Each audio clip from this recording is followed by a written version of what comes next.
श्री परमात्मने नमः। बुद्ध भगवान एक गांव में उपदेश दे रहे थे। उन्होंने कहा कि हर किसी को धरती माता की तरह सहनशील तथा क्षमाशील होना चाहिए। क्रोध ऐसी आग है जिसमें क्रोध करने वाला दूसरों को जलाएगा ही खुद भी जल जाएगा। सभा में सभी शांति से बुद्ध की वाणी सुन रहे थे, लेकिन वहाँ स्वभाव से ही अति क्रोधी एक ऐसा व्यक्ति भी बैठा हुआ था जिसे ये सारी बातें बेतुकी लग रही थी।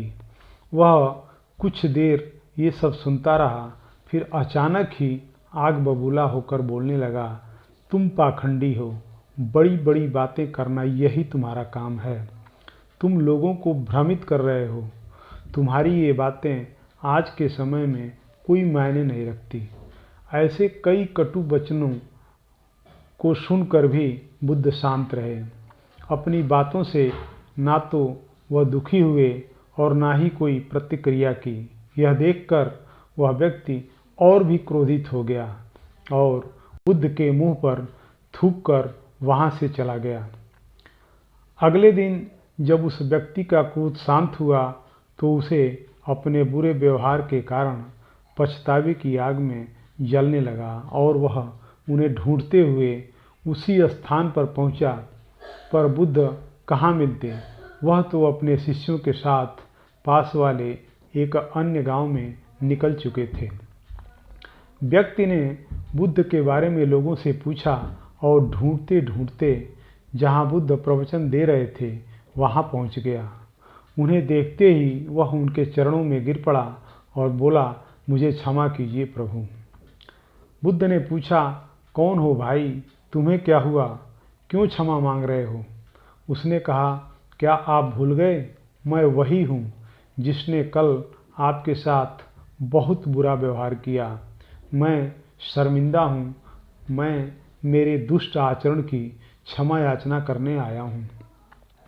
भगवान बुद्ध ने प्रेम पूर्वक कहा, बीता हुआ कल तो मैं वहीं छोड़कर आ गया और तुम अभी भी वहीं अटके हुए हो। तुम्हें अपनी गलती का आभास हो गया, तुमने पश्चाताप कर लिया, तुम निर्मल हो चुके हो। अब तुम आज में प्रवेश करो। बुरी बातें तथा बुरी घटनाएं याद करते रहने से वर्तमान और भविष्य दोनों बिगड़ जाते हैं। बीते हुए कल के कारण आज को मत बिगाड़ो। उस व्यक्ति का सारा बोझ उतर गया। उसने भगवान बुद्ध के चरणों में पड़कर क्रोध त्याग कर तथा क्षमाशीलता का संकल्प लिया। बुद्ध ने उसके मस्तिष्क पर आशीष का हाथ रखा। उस दिन से उसमें परिवर्तन आ गया और उसके जीवन में सत्य, प्रेम व करुणा की धारा बहने लगी। मित्रों, बहुत बार हम भूत में की गई किसी गलती के बारे में सोचकर बार बार दुखी होते और खुद को कोसते हैं। हमें ऐसा कभी नहीं करना चाहिए। गलती का बोध हो जाने पर हमें उसे कभी ना दोहराने का संकल्प लेना चाहिए और एक नई ऊर्जा के साथ वर्तमान को सुदृढ़ बनाना चाहिए। हरि ओम तत्सत।